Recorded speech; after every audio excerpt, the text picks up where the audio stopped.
Agora você vai ter informações a respeito de como que as usinas de cana-de-açúcar estão antecipando os processos de moagem. O processo de moagem está sendo antecipado nas usinas e a expectativa é que haja uma produção maior de açúcar nessa nova safra. É o que nós vamos acompanhar na entrevista de Sara Kirchhoff.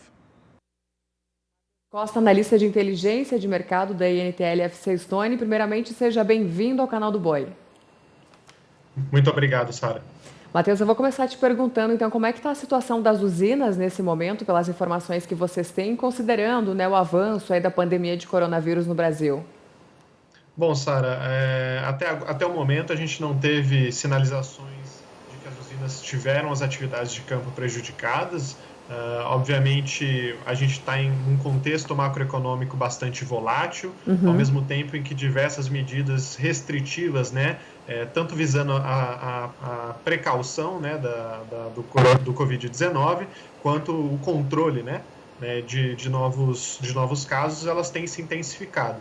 Então, por mais que a gente não tenha observado nenhuma sinalização de que as usinas tiveram as atividades interrompidas, tudo vai depender de como os próximos passos dessas medidas restritivas vão, como eles vão se dar, né? E como isso inevitavelmente vai afetar não somente as atividades das usinas, mas diversos setores da economia brasileira.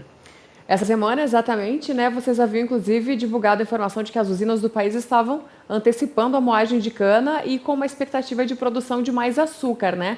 Como é que está essa questão?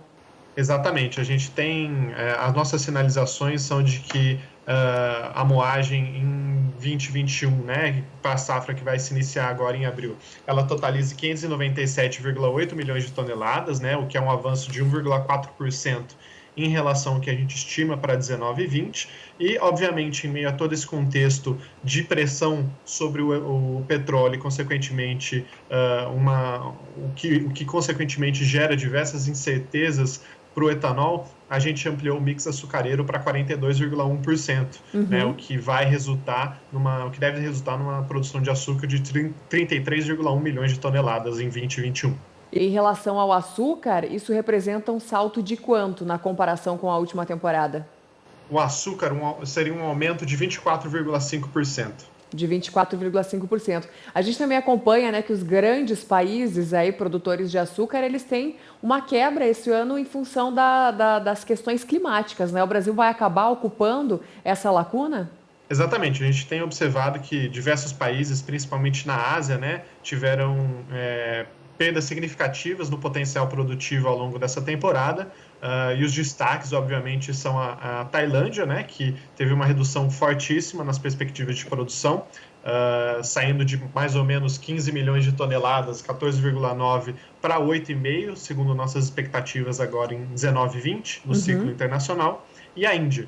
Mas também o foco não pode o foco não é somente na Ásia, né? Na América do Norte a gente teve as condições climáticas, um frio intenso impactando significativamente a safra de beterraba nos Estados Unidos e pressionando a produção de açúcar no país. E no México também, né? As condições climáticas mais secas, aliada ao atraso no início da colheita da cana no país, também pressionou as perspectivas de produção de açúcar, né? E em meio a todo esse cenário, o que a gente tem, né? Então, obviamente, a queda de produção, né, nas principais regiões da Ásia e da América do Norte, ela deve mais que compensar o aumento da produção de açúcar no Brasil, e por isso a gente deve ter um déficit produtivo aí de 8,6 milhões de toneladas em 19 e 20. Obviamente, a gente precisa considerar que se não fosse o Brasil, esse déficit seria muito maior. Certo. Você deu uma comentada sobre a questão, né, do petróleo, que a gente acompanha que vem caindo bastante ao longo dos últimos dias, né, inclusive em função dessa disputa de Arábia Saudita e Rússia. Por causa disso, a Petrobras baixou o preço da gasolina. Você comentou que o etanol, consequentemente, ele também acaba sofrendo com isso. O mercado está preparado aí para novas quedas no preço dos combustíveis aqui no Brasil, que também vai impactar no etanol aí mais uma vez?